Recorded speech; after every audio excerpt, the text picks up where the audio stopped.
Welcome back to the channel. China's debt trap diplomacy.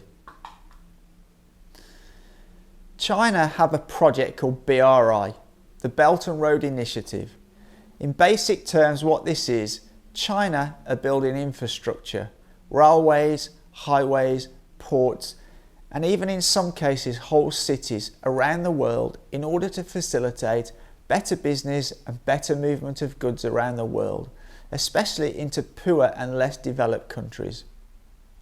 This over time will help and allow these less developed countries to grow their economies and ultimately bring the local people jobs, income and a higher standard of living. All good things, you would agree.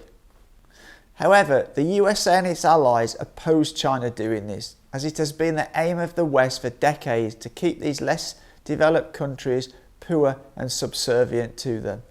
Instead of building infrastructure to help these poorer countries, all the West has done is exploit them for resources and given them very little back in return. And in return for loans from the IMF and World Bank, the West have imposed strict conditions on that borrowing and in some cases overthrown the governments of those countries in order to install Western friendly governments, so Western corporate companies can take advantage of them. Because they see China helping these less developed countries, the US and its allies must create a narrative that paints China as a bad actor.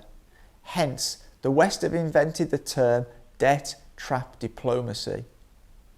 And now almost every report in Western media that talk about infrastructure projects around the world that China are financing, however good they are, will almost always mention this debt trap diplomacy narrative.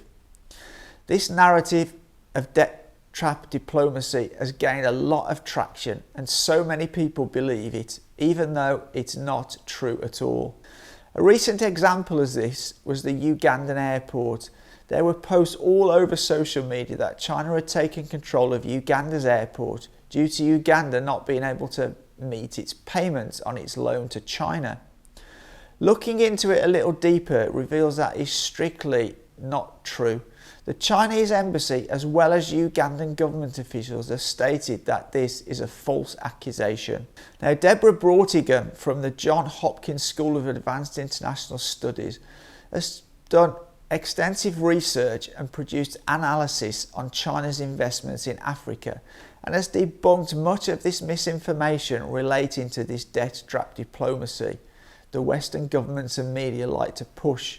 Recently, after giving an interview with the BBC, she was shocked to find that the BBC had used a clip of what she had said completely out of context, making it sound like she agreed with the debt trap diplomacy narrative.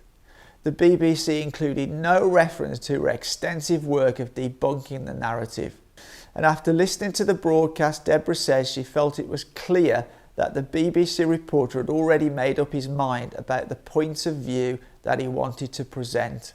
After contacting the BBC, they apologised to Deborah, saying it was a mistake by an inexperienced producer. However, the incorrect information is now already out there in the public domain. And both me and Ollie have seen evidence of how the BBC like to push a certain narrative. We're two YouTubers here, giving our opinions, showing people what it's like to live in China, yet the BBC concocted a very skewed narrative when they reported on what we did.